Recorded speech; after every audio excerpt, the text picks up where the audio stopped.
Jim Beam was class of '83 at Yale. It's happy hour somewhere, so welcome to Drinking Dusties, where we get to uncork some one-of-a-kind history in a bottle, tasting liquid time capsules to let you know what's worth trying to seek out on your own. And what might be better off being left in the sands of time. I'm Charles Cox. And I am Steve Russell. And what the heck is going on here? I've told you before, bring one whiskey. Well, I continually want to upstage you, so this time we have a special double Dusties episode. We're going to compare a couple Dusties against each other for reasons that I'll explain shortly. And we'll also compare them to a current day counterpart. Okay, so budget be damned, huh? Isn't it always, pretty much? You're more guilty of that than I am. Yeah. I don't know. Sometimes. Anyway, we should remind people to support us on Patreon and do our social media thing. You know, check out Facebook and Instagram to get up sneak peeks of what we've got coming up. But again, back to that Patreon. Right. Help us out. So it's Patreon/Drinking Dusties. We definitely want people to support us on Patreon because you support us on Patreon, we will bribe you. We will send out a special sample of one of our Dusties for you to get to try along with us. So what do we got? I'm not even sure where to start, what you got going on here. Let's start with the box of mystery, of course. Oh, yeah. Oh, all right. I'm going to scooter on up. Not that you need a better view. That's a big bottle of Bing. That is huge. You got to love those old 1.75 liter jug handle bottles. I'm not sure we'll ever be able to finish this one, to be honest. But, unless it's like really good. So how old is this one? So this one is, there's some clues on the label, whatever, but I cheated according to the embossed numbers on the bottom of the jug. Love them. This was bottled in 1983. So since standard white label Beam was a 4-year product then, at least on paper, that means it was distilled in 1979. Okay. Not much has changed in their branding since then, I noticed. Absolutely. I mean, why ruin something that's not broken, right? Jim Beam has such the most recognizable, most timeless, iconic branding of any American whiskey. So it's a big reason why they're the best-selling bourbon brand in the world. I thought that was Mr. Jack Daniels. Well, you know, Jack Daniels is the best-selling whiskey, but since they claim to be Tennessee whiskey, not bourbon... Yes, Steve, even though they do meet all the standards for bourbon, they also say that they are Tennessee whiskey, not a bourbon. So Jim Beam is technically a different category. All right, technically. I guess we'll let them identify how they prefer. Fair enough. But Jim Beam is an arguably bourbon made in Claremont, Kentucky at the James Beam Distillery in 1983 and still is today. Yep, absolutely. So the question today will be, does this taste any different, even if the label is effectively the same? So moving on, what's under the bandana? Beautiful bandana here. So this is where I get to piss you off. It's awesome. You started already, by the way. yeah, exactly. Definitely more of that. But. Well, if you remember a few weeks back, we had a 13-year-old Ezra Brooks from an old car decanter. Yeah. Well, that was part of a haul where I got like 17 different car decanters. Some empty, some were full. A lot of them had Jim Beam from the late 70s, early 80s. So I wanted to raid that bounty that I had to do a little comparison. Ooh, all right. So, sweet vet, my man. Yeah, wow. 1978 vet. Yeah. I love that. Okay. Yeah. So this is really beautiful. And it may even be sweeter whiskey inside. This Beam is much older than you normally get from Jim Beam. It went into the decanter aged 100 months, it says on the label there. So that's 8 years, 4 months old. Nice math skills. Why wouldn't they just say that instead of 100 months? Because it was the bourbon glut, and they were desperate to find anything to convince people to buy whiskey. So they might try to make it sound a little older, rather without lying about it. 100 months just sounded older than 8 years. If you say so. Of course, the irony was that whiskey often was older. Right. They actually had way more whiskey on hand that they could sell, so they often would add older whiskey just to the barrels, just to be able to get rid of it, right? So they could stop paying taxes on it. So that's a big part of why we love Dusty whiskey so much. Absolutely. Yep. So which one do we get to try first? This is where I get to piss you off the most. Neither. All right. So you know the answer to that question. Wow. Partly to establish the taste profile, partly to be annoying. I'm going to make you try some present day Jim Beam first. I already know what Beam tastes like. Okay, fair enough. But I have to admit that I haven't had Beam probably since college or right after that. So the standard white label. So I don't really necessarily remember what it tastes like. Yeah, I think I've had it in the last decade, but that's probably right. Now, I doubt either of us were sipping it, and we were sipping it anyway. So let's fire this mug up. So what I have here is actually not the white label, because I think it's pretty obvious we'd like the Dusty better. So we want to compare a slightly better modern offering to the older one. So this is Jim Beam Black, which is their 7-year-old upgrade of their basic white label. It's still only $24, easy to find at your local liquor store. So here, let's open it up and have a sniff from the bottle while I get our glasses up. Hey, that smells pretty good. Yeah. So I will pour us some. So you should get normal notes of caramel, cinnamon, etc.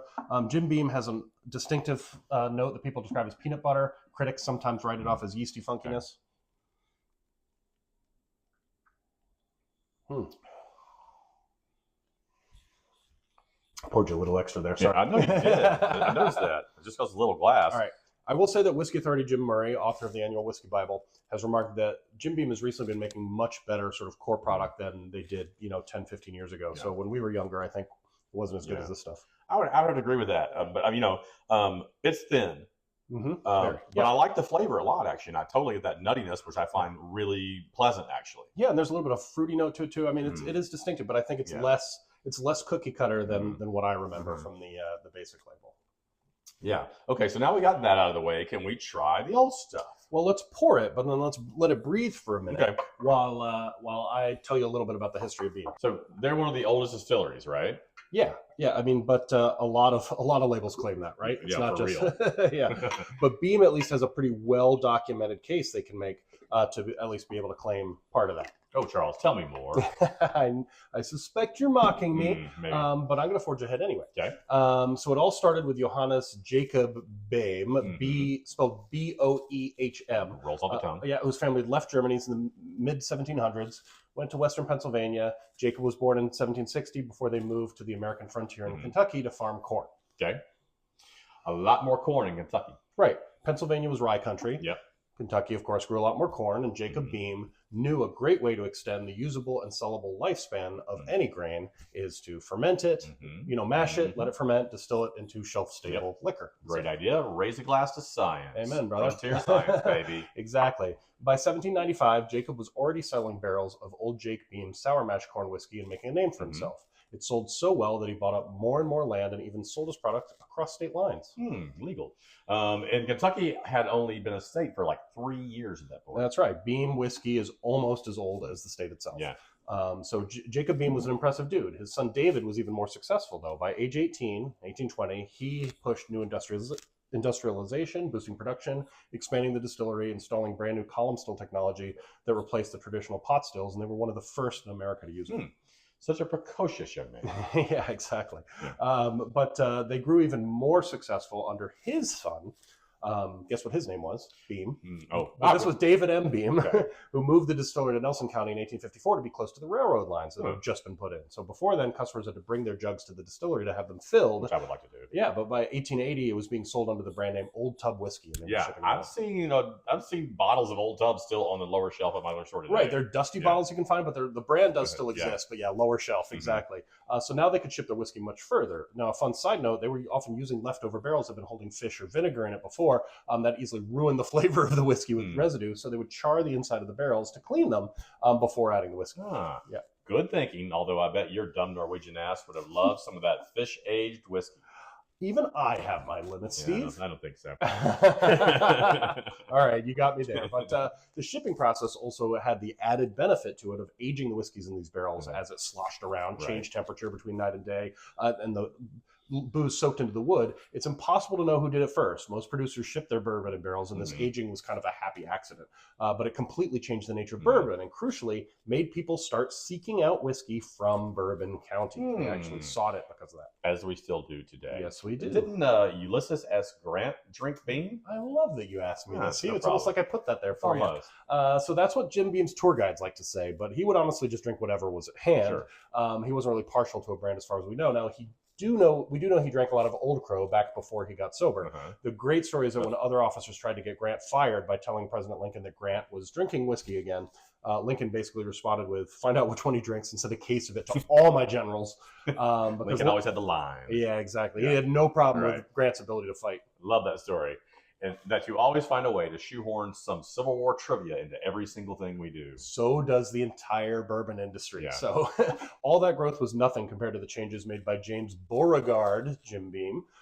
He was a great grandson of Jacob Beam, he was born in 1864. He took over the business in 1894, modernized the operations, took Old Tub coast to coast, making it one of the first truly national bourbon brands. Yeah, I'm sure it's the last Beam we're going to hear from. Yep. But cool, can we try this already? Not yet. I got more beams to tell you about. Okay. So we'll get to it soon. Wow. Yeah. All right, well, first, let me guess. Then Prohibition came around in 1920, and they were one of only 5 or 7 or 20 companies allowed to make bourbon for medicinal purposes.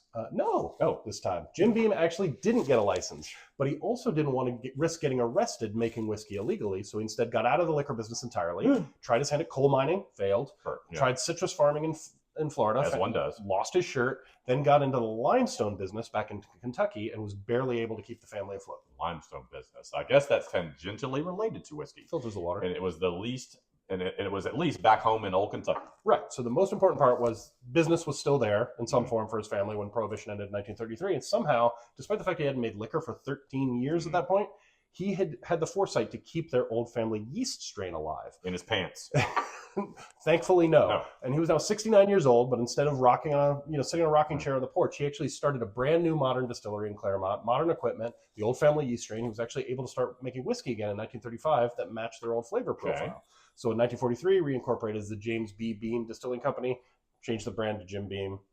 I've heard of that. Yeah, might have heard of that once or twice. So he unfortunately died soon after, in 1946. So he didn't get to see if his efforts were successful, but the building blocks were there for his family. So his son, Jeremiah Beam, was able to spread the brand overseas, thanks to, in great part, to demand created when U.S. soldiers got Beam in their rations in World War I, World War II, and that filtered into local markets.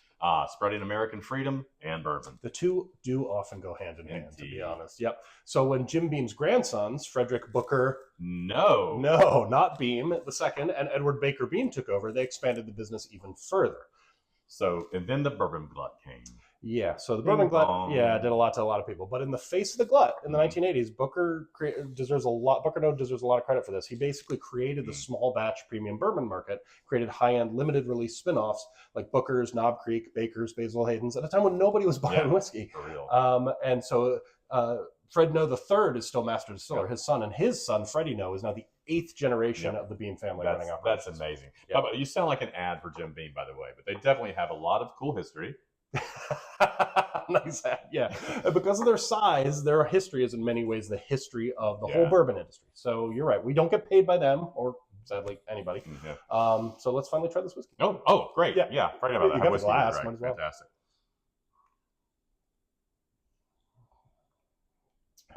Okay. It's thin. Yeah. I like the black better. I like the black better too. Yeah.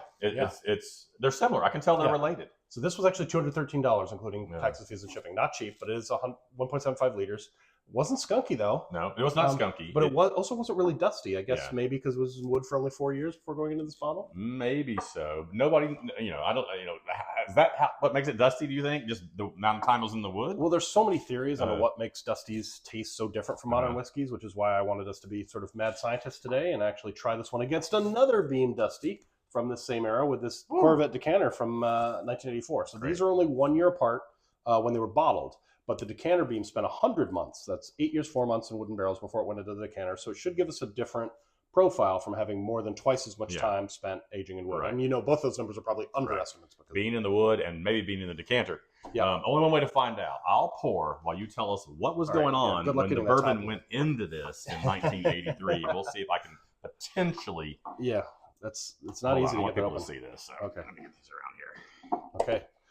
So in international tension news, Korean Airlines Flight 007 was shot down by a Soviet fighter, killing all people on board. U.S. invaded the small island nation of Grenada. There was a terrorist bomb that destroyed the U.S. Marine barracks in Beirut, killing 241 U.S. soldiers. 1983 was a tough year. In much better news, the internet was officially born on January 1st with the first TCP/IP protocol communication between computers. All right, I'm not making a budge here. Sally Ride became the first American woman in space. Flying on the Space Shuttle Challenger, and you can't get that open? She went to space, Steve. This has been designed expressly to not be able to have a grip on it. Okay, so this is where we will. I think we need to get some pliers. Son of All right, yep, got some pliers. All right, let me just try to get a little bit of leverage here. It's designed so you can't get your fingers in there.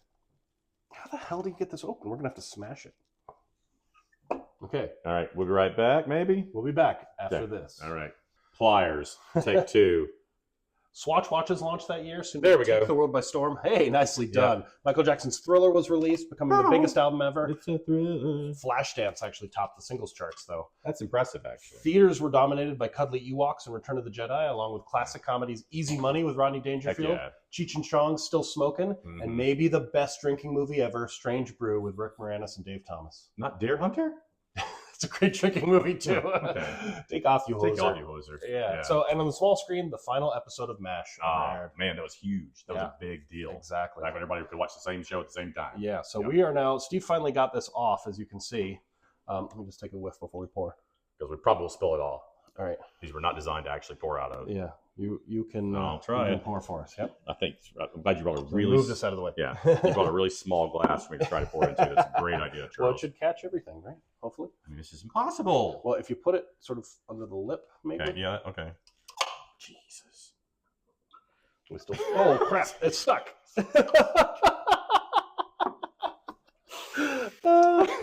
All right. These things suck for pouring. Look at all this mess. All right, I'm going to pour some too because I'm going to make more of a mess. Maybe from the side? Maybe. Oh my God, you're spilling so much more. Okay, so if you get one of these decanters, we advise dumping it into something else to actually pour it from because we have made a whole mess of the thing here. We could take a pause to clean it up if you want. What do you think? Yeah, let's do that. Wow. Small though. Smells good. Okay. And we're back. All right. So we've cleaned up our mess here. Yeah. Now we have some whiskey here that we can actually taste, but that was a mess. That was just poorly designed. Right, I'm gonna take a whiff here. All right. I'll be honest, I'm not getting a whole lot. Not a lot. Let's taste it. I mean, you got the Glencairn, whereas I got It's Glen a little Campbell here, nuttiness. but I definitely get a little bit of that old antique shop furniture funkiness in both of them, but more in the decanter, but not much of the Jim Beam funkiness that we got in the modern bottle. And that was a little subdued. But okay, all right. So we trying it? Mm-hmm. It's a little sweet. Not a lot of ethanol. Yeah, it is sweet. Thin. Very thin. They're both thin. Yeah. I'm surprised about that for being 100 month. Yeah, so I would not have guessed that it was that old. Yeah. I like the flavor. Yeah. So this was only $30 though. Right. That's all fees, taxes, and shipping together. Yeah. So because I got it with the other car decanters. So I mean, how do you rack these up? How do you compare these to each other? I mean, and try to the variables are so large between these things. Right, but these two were about the same time, and right. with Beam's, about the same time. Yeah, and Beam. A lot of people say their yeast gives it a distinctive funkiness. Yeah, and I guess I get a little bit of it. Yeah, yeast? But it's yeast. Yeah, yeah. That's a whole other factor beyond the wood, grains, water, and aging, everything else you were walking through. We aren't getting much of that funkiness in these older Beams. The new one gave us more, I think, which would imply the Beam changed their yeast. But they famously claim that the yeast they use today is the very same yeast that Jim Beam cultivated on his back porch, not his pants, in 1933, and they've used it ever since. So if we take them at their word, that ain't it. But it's also important to remember that yeast is a living thing. Right. So yeast can evolve or mutate over time. Mutated yeast. I think I taste the mutated part. So there are a lot of factors that contribute to the differences in taste over different bottles, different expressions, different time periods. Right. And no scientific studies have been done to figure it out. Well, beyond the God's work we're doing here. Right. Of course. Okay. All right. Drinking Dusties is truly doing the good work in the service of humanity. Exactly. And I think the biggest factor is honestly the bourbon glut. Yeah. The bourbon glut was a real thing. Bourbon producers had massively ramped up production by pure, blind, horrible luck. That coincided with the time that the time that whiskey was ready to be released was the time that people shifted over to vodka and beer. So it really, a lot of people. So whiskey makers had all this whiskey in their hands and couldn't sell it, so they often kept it in barrels for longer than it says on the bottle, sometimes much longer. Right. This is what makes so many Dusties so much more delicious than you'd expect from their labels. Right. But in the case of this 1983 Beam, this big one, it's very likely that it's actually older than the 4 years it says on the label. Fred No has admitted that when he started working there, the whiskey in the 4-year bottle was actually closer to 6 years old than all of them. Right. So that longer time in the barrels could have taken away some of that funky yeast that people tend to look for with Jim Beam. Yeah, I have to admit that even the current Beam Black bottle, we put somewhere. It's on the floor. There's too many bottles. Yeah, here you go. Which is 7 instead of the normal 4. I think it speaks to the funk. I mean, I wouldn't call it funky. I do like it the best of these 3. Right, and the Decanter. Oh, best of the 3. I like it the best of 3. Okay. What do you? How do you go? I think I would go. I think I like the car Decanter the best. and then kind of a draw between the other two. Okay. But I think, yeah, none of them are knocking my socks off. Yeah. But we also, I will say that the black surprised me. Thought it was better than I was going to be. Talking about. Yeah, and the two Dusties were just not as good as I thought they were going to be. I mean, this is definitely not worth the $230 whatever dollars I paid for it. Yeah. With all the fees and everything. And we've got a lot left to drink. But it's not bad at all. I still enjoyed it. The car one is definitely it's a great experience. This is sometimes what the Dusty experience brings you. You learn from it. It's always fun to drink it. Sometimes you're just a little confused at the end of it too. Yeah. Yep. Absolutely. This Decanter admits to being even older. 8 years, 4 months on the side, but probably older in the container. Yeah, because they were so huge, Beam kind of launched the decanter craze. Starting in the early 60s, Jim Beam, along with other distilleries, released several ceramic decanters to market behind the guise that if we make it look fancy, slap a monthly age statement on the bottle instead of yearly, it may help this darn whiskey sell. And it worked well enough that Beam actually had to buy the Chicago-based decanter maker, Regal China, in 1962 and started releasing ceramic decanters in what appears to be thousands of different shapes and sizes. Yeah. Soon everybody was doing them. But when you run into them in the wild, nowadays, 9 times out of 10, a decanter will be a Beam. Yeah. So I feel the need to maybe clean this up and sign off now. Yeah, there's for the second time clean it up. Yeah. But don't forget to subscribe to our Drinking Dusties YouTube channel. Yep, right below. Click the button. And support us on Patreon for a chance to win a sample of this Dusty. I guess these are two Dusties I guess we have here. So until then, keep it dusty. Cheers. Skull. Yeah. That was a sloppy mess. Milk in my